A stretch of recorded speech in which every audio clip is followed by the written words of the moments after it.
Rapaziada, Botafogo meteu 3 no Vasco, mas era pra ser uns 4 ou 5, passamos o carro. O Vasco não teve chance, não tomamos conhecimento do Vasco nesse jogo no Newton Santos.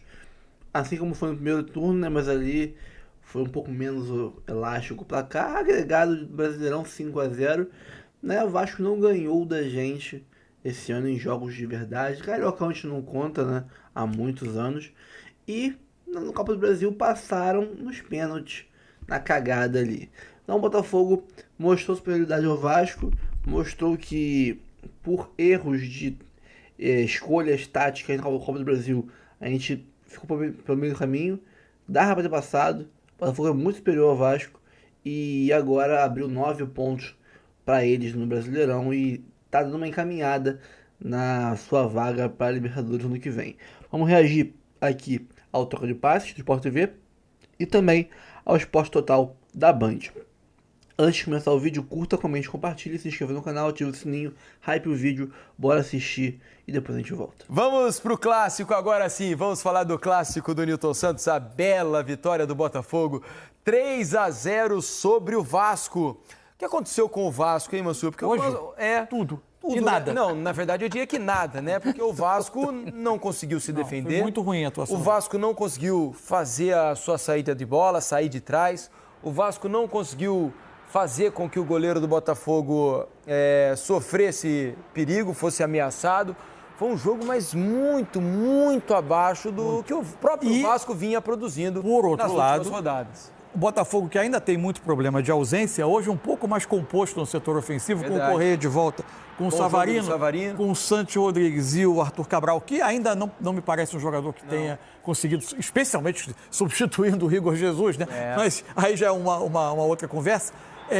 Mas o Botafogo voltou a ter momentos com bola muito bons, como a gente alertava aqui e pontuava que mesmo numa campanha abaixo, ele com bola é um time que tem vários jogos em que ele produz bem. Isso, hora ou outra acontece, né, Mansur? E hoje aconteceu. Hoje aconteceu. Agora, o Vasco foi um time muito desordenado para mim, especialmente sem bola. Quando ele tentava pressionar o Botafogo, era muito fácil o Botafogo, a partir dos seus zagueiros ou volantes, encontrar um passe que chegava ou no Savarino ou no próprio Correia, vindo por dentro, nas costas de Barros ou de Tietê, que eram atraídos para essa pressão, atraídos por Danilo e Marlon Freitas, e as costas dele, os jogadores do Botafogo circulavam muito. Correia, Savarino e Santos alternavam posições muito ali por dentro, que conseguiam receber essas bolas. A partir daí, o Botafogo se colocava no campo de ataque com muita facilidade. O Botafogo faz o primeiro gol até no momento em que já não era mais tão desequilibrado quanto no início do jogo, mas ainda assim o Botafogo era o melhor time. O Vasco teve essa oportunidade aí no início do segundo tempo, mas no intervalo o Diniz faz a mudança do Matheus França pelo Tietê, de novo abrindo mão de um jogador um pouco mais de pegada no meio por um jogador mais leve, e outra vez o resultado, já houve jogos em que ele conseguiu resultado com isso, mas de novo, assim como aconteceu contra o São Paulo, hoje mais uma vez, parecida, né? muito mais do que o Vasco passar a criar mais, o Vasco ficou muito exposto. O contra-ataque que resulta do 2-0 do Arthur, que a gente está vendo aí, se desenhou algumas vezes no jogo antes de resultar em gol. E o placar poderia ter sido até maior, depois hoje, do 3-0. Porque o Botafogo teve outras chances. Agora, vale se ressaltar, né? Porque o Vasco vinha mantendo um bom desempenho defensivo, né? O Vasco vinha de 3 jogos sem sofrer gols. Isso. Contra Fortaleza, contra Fluminense e Bragantino, né? Perfeito. E Fortaleza, Fluminense e Bragantino. E aí toma 2 do São Paulo e agora 3 do Botafogo. É preciso um equilíbrio um pouco maior, né, Alex? Não pode ser... Aqui na bancada é fácil falar do equilíbrio, que tem jogo que não acontece, né? Claro. Hoje não aconteceu. A ideia é lógico que quer que tenha, mas é aquele dia que realmente o treinador olha, o jogador fala, meu Deus do céu. Contra o São Paulo, o jogo transcorria sem o Vasco também ser muito incomodado. Teve o lance do Tapia antes do... Isso. E acaba tomando o primeiro gol no pênalti. Em desvantagem, a minha sensação é que hoje o Vasco se desordenou quase todo o tempo. Mas em outros momentos ele se desordenou mais em desvantagem, precisando buscar o placar, do que em outras situações. Eu tenho dito, até com colegas, né, com amigos que torcem para o Vasco, que o Vasco ele é muito melhor à frente do placar do que quando está em desvantagem, né? Parece que a confiança muda, baixa, o percentual de acerto diminui muito quando o Vasco está atrás do placar, o time parece perder um pouco da cabeça ao longo do jogo e fica mais desorganizado, né? É algo que me parece É que bate no equilíbrio, frequência. e bate no equilíbrio que você falou, porque a equipe do Diniz é sempre corajosa. E essa equipe do Vasco pegou confiança, né? Está se encontrando, vem se encontrando cada vez mais, mas é óbvio que não é equipe ainda madura para que mantenha uma regularidade, né? Para você jogar aquele negócio. O Botafogo, você não sabe qual Botafogo você vai de repente enfrentar esse ano durante os 90 minutos ou naquele jogo. Hoje o Botafogo ele veio para o jogo. Olha o que o Botafogo conseguiu criar. Então tem muito mérito do Botafogo, sim. Sobrou, que foi frustrando muito o Vasco, né, cara? Então foi como se fosse cada lance, assim, uma pancada de frustração para um dia que aconteceu sendo ruim. Mas esse processo desse Vasco ainda vai acabar fazendo parte de alguns jogos assim. Botafogo foi a 51 pontos, né? Encosta no Bahia, que perdeu hoje, tem 52. Então o Botafogo volta a se colocar ali mais próximo na disputa por uma vaga direta na fase de grupos da Libertadores. Lembrando que hoje temos um G5. Pode virar G6, dependendo da Copa do Brasil, mas hoje o certo é G5.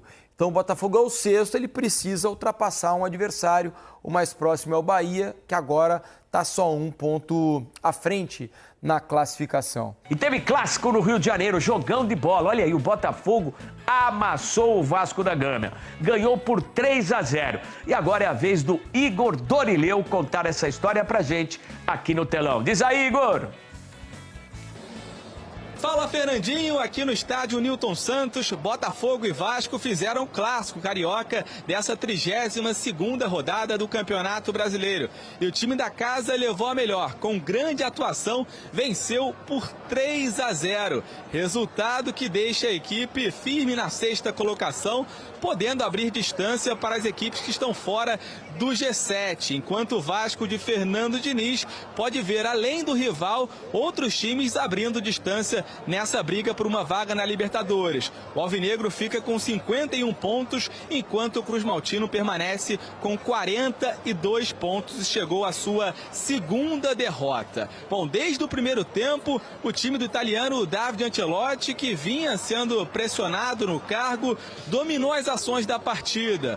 O goleiro Léo Jardim do Vasco vinha sendo o melhor em campo, até que aos 43 minutos da primeira etapa, o zagueiro colombiano Carlos Cuesta do Vasco derrubou Joaquim Correia dentro da área. O árbitro deu pênalti e na cobrança Alex Telles bateu firme no meio do gol e abriu o placar. No segundo tempo, o Botafogo seguiu ocupando mais o campo de ataque. A melhor chance do Vasco no jogo aconteceu com o Andrés Gomes. O colombiano ficou com a sobra de uma bola dentro da pequena área, mas acabou pegando mal e a bola ficou nas mãos do goleiro Léo Link. Essa foi a única grande chance Cruz Maltina na partida. Aos 26 minutos do segundo tempo, Savarino deu um bolão para Arthur, que havia entrado há pouco tempo, e o baixinho, camisa 7 do Botafogo, fez o segundo gol.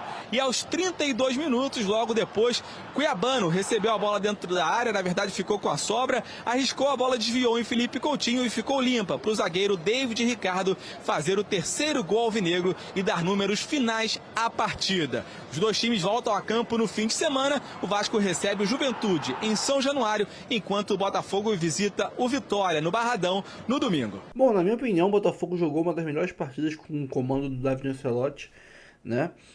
Dominou o Vasco no meio campo, a zaga foi soberana, o goleiro Léo Link quase não trabalhou, né? Os atacantes erraram como sempre, muitos lances de gol, chances claras, né, desperdiçadas aos montes, Vitinho, Santi, Arthur Cabral e etc.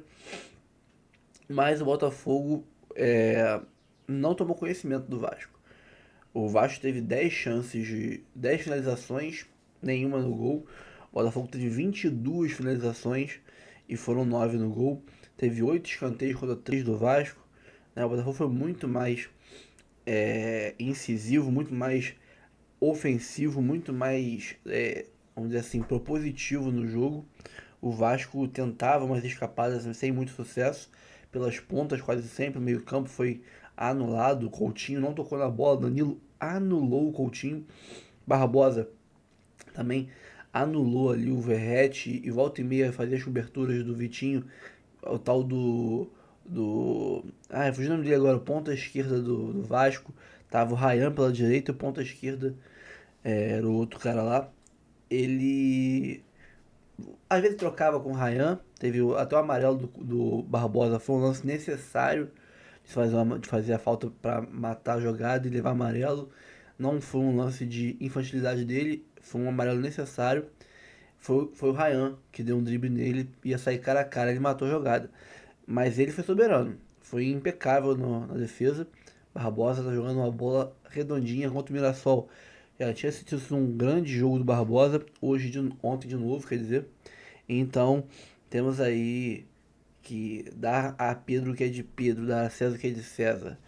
Né? O Barbosa jogando muita bola. E, em si, o Botafogo taticamente jogou muito. Tem qualidade, nós sabemos que o Botafogo é qualificado, tem bons jogadores, só que nós temos que ter um time mais bem treinado. E ontem demonstrou taticamente e tecnicamente também uma evolução. Tomara que mantenha assim. Eu acho que o Ancelotti achou o time. Agora é aquilo, mudança só se for por questão de lesão ou suspensão. Tomara que não tenha, bate na madeira, nenhuma lesão mais, porque já temos muitas lesões. É hora de começar a tirar a gente do estaleiro e não botar. Pessoal, curta, comente, compartilhe, se inscreva no canal, ative o sininho, hype o vídeo. Tamo junto sempre, um abraço, até o próximo vídeo. Vamos, Fogão? Calma, não vai embora ainda. Aqui em cima tem um vídeo especialmente escolhido pra você. E aqui embaixo tem o último vídeo que a gente postou. Corre lá e assiste, é maneiro. E aqui você vai se inscrever no canal. Clica aqui, se inscreve no canal, dá essa moral pra gente. Tamo junto.